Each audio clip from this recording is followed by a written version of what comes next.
Welcome back, everyone. It's Charlie. They just went there on The Last of Us Season 2, Episode 2. This will be my full video. If you're brand new to the channel, be sure to subscribe to get everything. There's a bunch of stuff to talk about. Obviously, the big question being, how does the show come back from something like this, like a big WTF moment like this?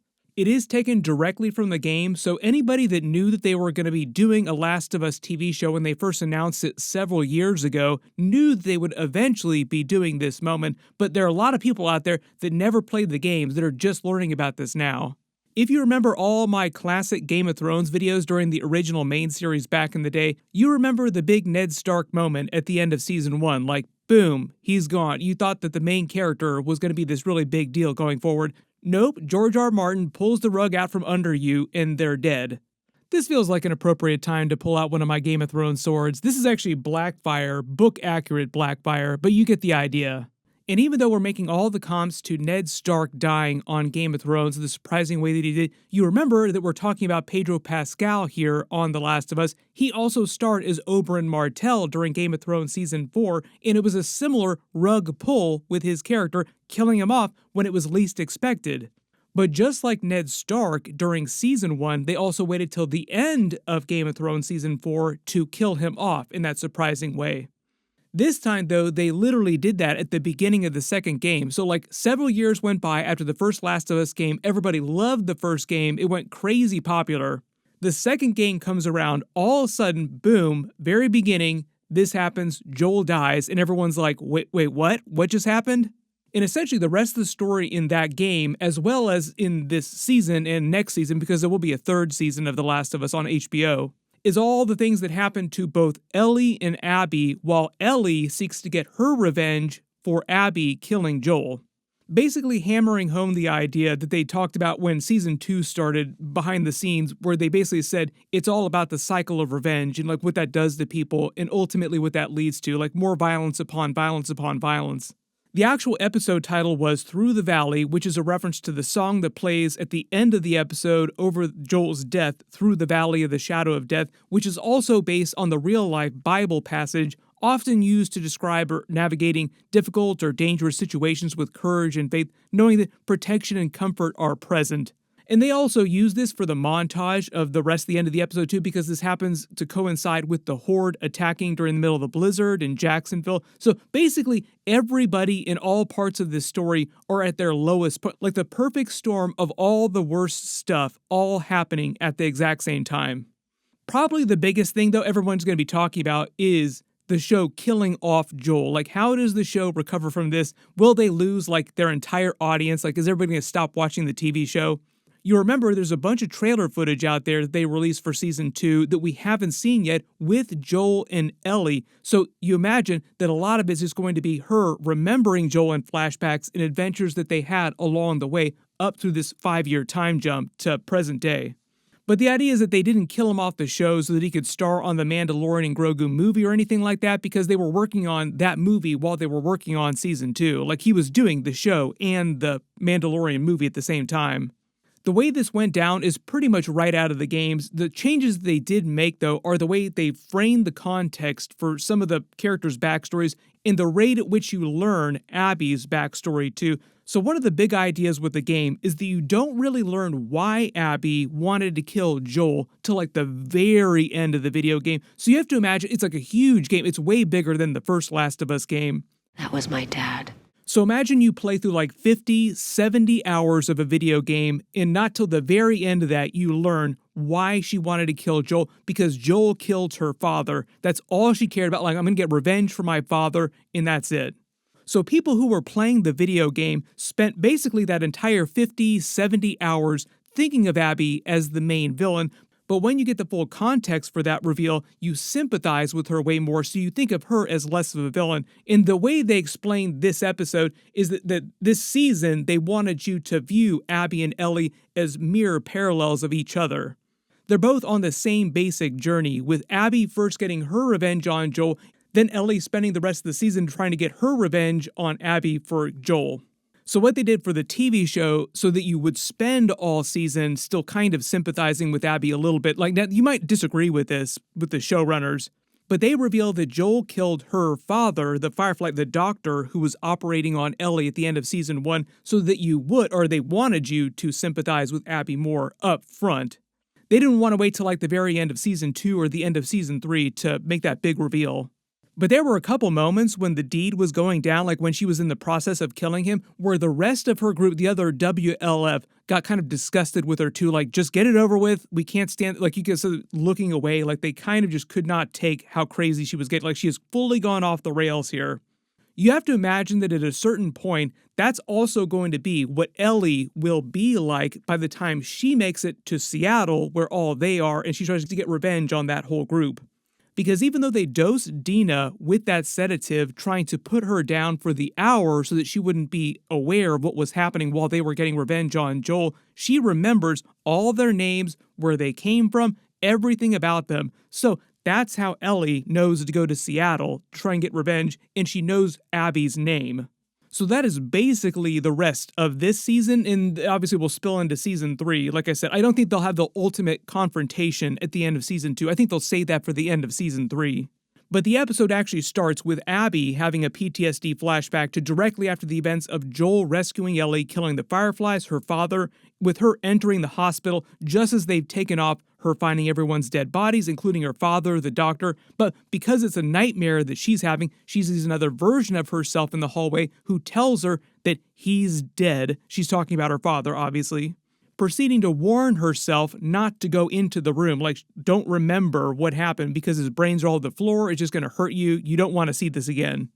She wakes from the nightmare in present day with her crew inside the nearby home, the lodge here. This is right out of the games, this part of them going to the lodge to wait for the attack on Jacksonville, look for Joel, and the way that killing him goes down at the lodge here. There are a couple of changes from the game, like they did during episode 1, but for the most part, like the real big moments are right out of the game. One of the details, though, during Abby's nightmare here, and later when she's talking about killing Joel, like while it's all going down, is that it doesn't seem like she knows that Joel killed her father so that he could rescue Ellie. She only knows that Joel killed all the Fireflies, and that's it. Like, she just thinks that Joel was just some random murderer that showed up and killed all of her friends.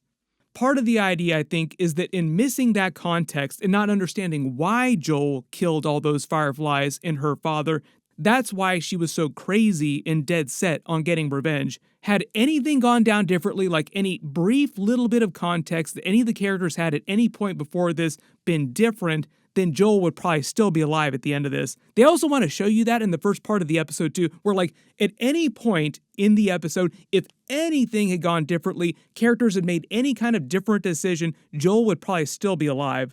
No offense, man. I'm gonna do my patrol with Joel. All the worst possible things that needed to happen in order for that to take place wound up happening. When her group mentions the FOB, that's the Forward Operating Base of the Washington Liberation Front, the WLF, they're the group these Fireflies joined in Seattle after Joel killed most of the Fireflies, fracturing the group essentially. So the Fireflies don't really exist anymore. We'll see more of the WLF later this season. They're run by Isaac, who is Jeffrey Wright's character. He also voiced the character in the game, so it's another example of somebody that voiced a character that's just coming back to play them in live action. It's just a coincidence that Jeffrey Wright is also like a really famous actor, like very accomplished actor, who's also done a lot of other HBO shows. There's a bit of a joke about them having a plan, quote unquote, because Jacksonville is so well defended and they weren't expecting that. But the reveal is that the real plan is that the group doesn't think they can do this and they want to just convince Abby to go back. Like, the only plan is that there is no plan and we need to go back. Jesse then wakes Ellie for early morning patrol, just joking with her back and forth about her kissing Dina, and then basically the drama with Joel, them not totally understanding why there was drama with Joel. The whole idea here, they kind of revealed this during episode 1, is that obviously Ellie figured out that Joel lied about what happened at the end of season 1, and now she has all this guilt because she feels like her body, even if she were going to die, like she was ready to die because it meant the survival of the human race. Or at least she thinks that her death could have led to the survival of the human race. But nobody else knows why she's mad at Joel, only she knows. Even Joel isn't totally sure what Ellie has figured out. Jesse starts foreshadowing the Horde attacking later in the episode in the blizzard. They start talking about the fungus having higher intelligence. They refer to the stalker that Ellie ran into, with not everybody totally believing about the smarter types of infected. Part of the idea is that it's really the fungus that has the higher intelligence, but the different stages of the infection or different types of infected are smarter than others. So far, the most intelligent, the smartest ones that we've seen so far, the most powerful ones, are the bloaters, but the only one above that we actually face in the games is actually the Rat King. We will see if they ever do Rat King. Maybe they'll say that for like a Season 3 kind of twist. Part of the idea, though, is that they wanted to use this season to show you the more intelligent side of the fungus and the infected. And the whole idea is that the fungus has basically been reaching its tendrils, so to speak, metaphorically and literally, into the town through the pipes so it can sense the people finding it, and that's how it finds other groups of people to send the hordes after. And they talk about how the fungus is basically sacrificing itself, like parts of it, to insulate the larger underground hordes hidden under the snow. So it's like the fungus has laid traps of infected hordes all over the hill, all over the mountains. And you have to imagine that the fungus, because it's a single consciousness that extends its tendrils all over the planet, has pockets everywhere, it's that big and that powerful. The smarter infected that Ellie faced in episode 1 was called a stalker, though. Ellie breaks another rule of horror movies when she claims there's no way there could be 1,000 of them hiding under the snow. Should not have said that out loud. Jesse also kind of breaks the rules of horror movies later too. She also mentions she still thinks of Joel as her surrogate father, family, despite their recent drama. She even calls it daddy-daughter day. They really want to build up the idea that she does think about him as a father so that the ending hits way harder. Jesse then breaks the rules of horror movies, claiming that the blizzard won't come near town and is only going to stay in the mountains. It definitely does not stay in the mountains. They actually said that they filmed a lot of this episode in an actual blizzard. I'm sure they tuned it up a little bit in post-production with visual effects, but it is crazy to try and film an actual episode of TV in a real-life blizzard. I read the script and I thought to myself, this might be impossible. Then you start to see how crazy Abby has gotten here in her revenge quest, where she sees Joel and Dina on their patrol and expects that she can actually sneak up on them and kill them before they can go back. Jesse and Ellie duck into the nearby store to hole up until the blizzard passes, finding that giant stash, a lab that someone was using to grow, meaning that it was Eugene's old lab, which Jesse then reveals the secret of, please don't tell Maria, she would not be cool with this. You remember that Eugene is meant to be the husband of Joel's therapist in town. She tries to grab a bunch of the stash and a bunch of Eugene's gear, but they wind up finding out about Joel and Dina being stuck in the blizzard and rush out to try and help them. She also clocks Eugene's Firefly pendant, reminding her of the events of Season 1, what happened in Salt Lake City. They talk about Eugene's death, with Joel being forced to kill him, unfortunately, because he got infected. Also using that moment to make Ellie feel more guilty about the events of Season 1, because maybe her body could have been used to create a cure that could have saved Eugene. Now, obviously, he died long before that wound up happening, before the events of Season 1. But you kind of get the idea, they just want to hammer home the idea that Ellie feels very guilty over what happened. Abby then gets closer and winds up falling down into another hidden pile of infected in the snow. The same hidden piles they were just talking about in town, and it is massive. But it is one of many hidden piles, meaning there are just tons and tons of them underneath the frozen ones that you can see on top. And I love the slow reveal here. They basically played as if the pile detects her, the fungus detects her presence, her footsteps on top of the pile, activating the rest of them, pushing up through, and basically activating that giant pile. Normally, this would mean that you blame Abby for the Horde attacking Jacksonville, but also you remember that one of the townspeople cracked through one of the pipes and found the active fungus. That also alerted one of the other pockets of the infected that was hiding in the nearby hillside. Ultimately, what winds up happening, though, is that a couple different pockets of infected wind up combining into a giant horde. Abby barely makes it inside the protected area here, but they have her dead to rights until she's saved by Joel. And I love the reveal here, too, where you first see his hand jut into frame, you see his watch, so you know it's Joel saving her. But this is also right out of the game, so if you played the game, you know exactly what was going down here. There are a couple minor changes here with the way that it goes down, the way they wind up at the lodge, but that is ultimately how things play out. They go up to the lodge. You do notice a couple points here too that were like neither one of them knows who the other is at first here. But the minute that Dina cries out Joel's name, you can kind of see Abby reaching for her gun like maybe should try to kill him right now until he shows up and starts yelling at her and they take off. But this is before Joel and Dina know who she is. But Dina is suspicious of her right away. Like, where did you come from? What are you doing here? Ellie and Jesse then find out what happened with Joel and Dina and rush out to try and help them. They don't know about Abby. They just know that they're stuck out in the blizzard. While Joel's group rushes to escape that pile of infected, making it to the lodge, with two different groups of the infected merging into a much larger horde, then heading for Jacksonville. All while the blizzard continues to get worse and worse and worse. This whole sequence of the horde attacking Jacksonville felt a lot like Game of Thrones' Hard Home, just a slightly bigger version, but if it were happening in the real world. They actually do a pretty solid job of defending against them until the bloater rolls up. Then it's all over, like, oh yeah, he's definitely going to be busting through this wall. That is how strong, how powerful the bloaters are. It takes them forever to even slow it down. They've actually got a pretty smart defense plan too. If they broke through the wall, which they do, they have a plan to funnel them through Main Street using it sort of like a kill box scenario, trying to bunch them together as much as possible, just making it easier to pick them all off. They wind up emptying so many clips of bullets into that bloater and it does nothing to slow it down. It's not really till Tommy just puts his finger on the blowtorch and doesn't let up. It's like continuous blowtorch until he exhausts it that it even slows down a little bit. Love the way that it has him dead to rights too. Like Tommy is definitely thinking that he's going to die here in this moment until it keels over, like just barely got it.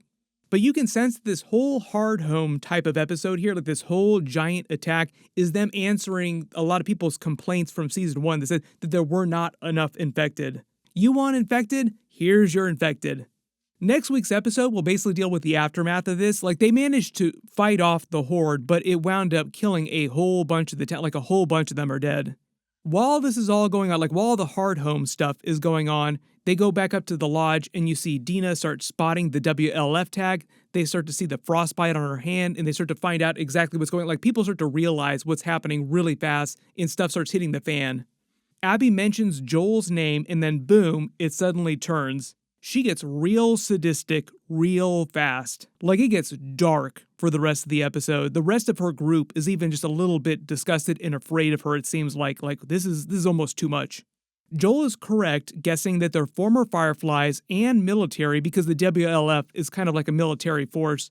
He clocks pretty fast that Abby is there for revenge for the end of season 1. Doesn't really know the connection until she says, "You killed my father." But all this, like her conversation, like her dialogue, Joel's dialogue, the way it goes down is right out of the game. Except for the part when she says that it was my father that you killed. Like I said, they wanted you to know this at the beginning of season 2, and different on the HBO show, so that you sympathize with their character a little bit more. If you actually do, like, depends on whether or not you agree with the showrunners. She mentions the warning that he should not go to Seattle. The commander she speaks of is Isaac, like I said. We'll meet him eventually. When Joel nods at her here, it's basically him having come to terms with his death. Like, he knows that he's going to die. Like, he's made his peace with it. Like, just get it over with. He even yells at her, just do it. Stop talking and do it. And she winds up laying into him with the golf club, so much so that she breaks the golf club in half, if you didn't notice. That's why it's broken, because she whacked him with it so many times. Ellie and Jesse then roll up as it's all going down, and they force her to watch, which is also right out of the game. She swears to get her revenge on Abby and the rest of them as they leave, basically setting the tone for the rest of the season for her, like the stakes for the rest of the season. Like I said though, even though it seems like Joel is dead now, he will be in most of the rest of the episodes, just in flashbacks with them remembering things. Like, we will see him again in next week's episode alive, but it won't be in present day, obviously. And even though Abby's group heads back to Seattle, this isn't the last that we've seen of Abby's group separate from Ellie showing up in Seattle trying to get revenge on them. Like, we'll probably be bouncing back and forth between Ellie's story and then Abby's storyline in different parts of the country as Ellie slowly makes her way up to Abby. They start playing that song in the montage, showing you the aftermath of both, like the horror of both moments with down in the town with the attack and what just happened with Joel. Next week's episode will basically be the aftermath of this attack and the aftermath of Joel's death. We see Ellie and Jesse drag Joel's body back to Jacksonville, and then they end on the credits. So the way the showrunner talks about Abby specifically, the way they wrote her for season 2, season 3, ultimately probably, is viewing her as more of an anti-hero instead of a straight-up villain, whether or not you believe with that perspective. They wanted Abby to feel on the show and Ellie like they're almost the exact same character, like I said, on parallel arcs. This whole cycle of revenge, the destructive cycle of revenge. What that winds up doing to both of their characters. You guys can also let me know in the comments, do you actually think that Abby is an anti-hero, or do you just think of her as a straight-up villain? Because right now she does feel like a straight-up villain. But like I said, Dina remembers everything about Abby's group, which is how Ellie gets all the information she needs to find Abby and get revenge for Joel. They'll start to deal with that in episode 3. We will see when they actually send her up to Seattle to try and get that revenge. But there was so much stuff that happened, so many WTF moments. Everybody just post all your reactions in the comments below, or any Easter eggs or references to the games that you spotted that I didn't talk about during this video. My full episode 3 video will post next week after they release it, and I'm also working on a Daredevil Born Again Season 2 video that should post later today, so be sure to enable alerts for my channel so you don't miss that. In happier Pedro Pascal news, they just released a brand new Fantastic Four trailer. I'll post a link down in the description below for that. All my Last of Us episodes are down in the description below too. But click here for the new Mandalorian and Grogu trailer. He's doing way better during that. And click here for my Ahsoka Season 2 trailer video. Thank you so much for watching, and I'll see you guys in the next one.